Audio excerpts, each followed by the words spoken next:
Welcome to this explainer. Okay, today we're diving into the homeopathic materia medica picture of something you probably have sitting in your kitchen right now. Allium cepa. Yep, the common red onion. I absolutely love studying these remedies. They take something so mundane and just reveal this incredibly detailed, highly specific clinical profile. For all you focused learners out there, get ready because we are going to break down this remedy from head to toe and really make this information stick. Before we get into the weeds, just think about what happens to your body when you chop a raw onion. We've all been there, right? Your eyes start stinging and burning. Tears are literally streaming down your face. Your nose just immediately starts running. Keep that super relatable, everyday physical reaction in your head, because it's actually the perfect bridge into the clinical picture we're about to explore. All right, here's our roadmap for this explainer. First, we'll look at the core catarrhal picture, then coryza versus lacrimation.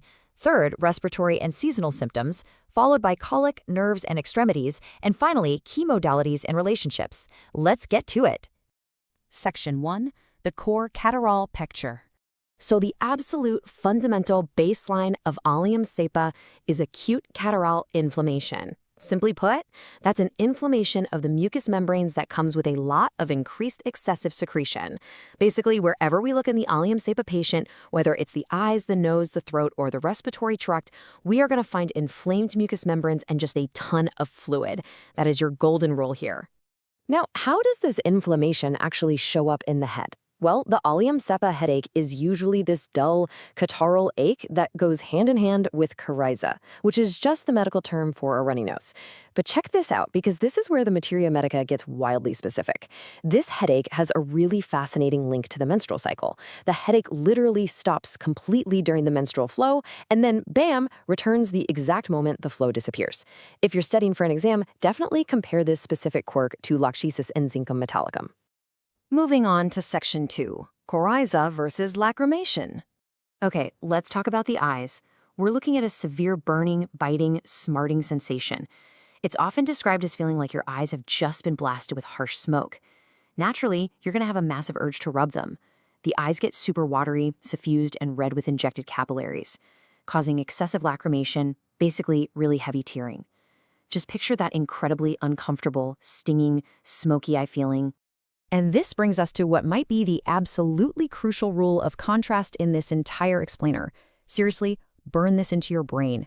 With Allium cepa, the nasal discharge is acrid. That means it actually burns and corrodes the nose and the upper lip.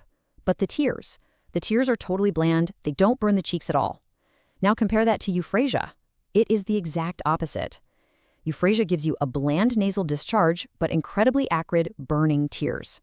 Remembering this crossover is just essential for telling these two remedies apart. Section 3, respiratory and seasonal symptoms. Allium cepa actually has some really distinct seasonal and environmental triggers. For instance, spring coryza is often kicked off specifically by damp northeasterly winds. And again, don't forget that corrosive nasal discharge that burns the upper lip. But wait, it's not just a spring thing. It's also famous for August hay fever. A classic hallmark here is violent sneezing the absolute second the patient gets out of bed in the morning. Oh, and here's one of those amazingly obscure materia medica notes. That same violent sneezing can sometimes be triggered just by handling peaches. Pretty wild, right? Going a bit deeper into the respiratory system, this remedy covers physical ailments like nasal polypus. If you run into that, you'll definitely want to compare it with remedies like marjoram verum, sanguinaria, and psoronum. But the really standout symptom here is the catarrhal laryngitis. We're not just talking about a little tickle in the throat. The cough is so intensely painful, it feels like the larynx is literally being torn apart. The pain is so bad, it actually forces the patient to grab their throat, like physically holding their larynx in pain when they cough. Let's shift gears to Section 4, colic, nerves, and extremities. While we immediately think of the onion for the eyes and nose, Allium cepa actually has a profound impact on the bowels, too. Look at this huge array of triggers for abdominal colic: getting your feet wet, overeating, and, very specifically, eating cucumbers and salads. It's also indicated for hemorrhoidal conditions and childhood colic. But the real key to locking in Allium cepa colic is the modalities. The cramping gets way worse when the patient sits down, but they get a ton of relief the second they stand up and start moving around. Now, what's really interesting here is this highly specific description of nerve pain. Neuralgic pains in the Allium cepa picture are described as feeling like a long thread. Just imagine a burning, stinging thread of pain stretching right across the face, head, neck, or chest. It's so specific that it's even used in cases of chronic traumatic neuritis or phantom limb neuralgia after an amputation, where the patient specifically feels that long burning, stinging thread. Rounding out the peripheral systems, we run into some pretty severe extremity and vascular symptoms. For example, paniridium, which is a really painful finger infection. But here, you'll see red streaks shooting all the way up the arm, and the pain is so intense it can literally drive the patient to despair. The remedy is also known for sore, raw spots on the feet, especially the heels, just worn right down from shoe friction. And finally, vascular inflammation, like puerperal phlebitis, specifically noted in postpartum cases after a forceps delivery. And our final stop, Section 5, Key Modalities and Relationships. So, no remedy exists in a vacuum, right? Mapping out its network is crucial. AlliumCepa is complementary to phosphorus, pulsatilla, and thuja. It works beautifully or is highly compatible when given before calcarea or silicia for nasal polyps. And as we hammered home earlier, it's super similar to euphrasia except for that total opposite relationship with their discharges. Lastly, you'll want to compare it to rust tox when you're dealing with the bad effects of getting wet, like that colic we just talked about. If you take absolutely nothing else away about the modalities of AlliumCepa, please remember this temperature relationship.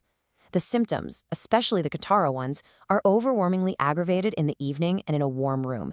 Just picture a patient sitting in a stuffy, heated living room at 8 p.m. feeling utterly miserable. Nose running, eyes burning. Now they stand up, walk out into the cool open air or maybe just into a cold room, and boom, instant relief. Warm room equals worse, cool open air equals better. Okay, let's walk through a quick final memory checklist to really cement this clinical picture for good. Number 1, it all starts with acute catarrhal inflammation. Number 2, the defining discharges, acrid, burning nose, but bland, harmless tears. Number 3, watch for severe laryngitis where they physically grab their throat, and colic that gets better from moving. Number 4, neuralgic pain that feels like a long, burning thread. And number 5, the patient is worse in a warm room in the evening and remarkably better in the cold open air. We started this explainer with a really simple question about chopping onions, and just look how far we've come. The Materia Medica takes the completely mundane and reveals this profound, complex clinical profile. So I'll leave you with this. The next time you find yourself tearing up over chopped onions in the kitchen, will you recognize the clinical picture of AlliumCepa? I really hope this explainer has given you a newfound appreciation for the clinical depths hiding right inside everyday natural substances. Keep studying, keep observing, and I'll catch you in the next explainer. Thanks for watching Visual Homeopathy. If you found this helpful, please like, share, and comment. Subscribe and press the bell icon for more homeopathy remedy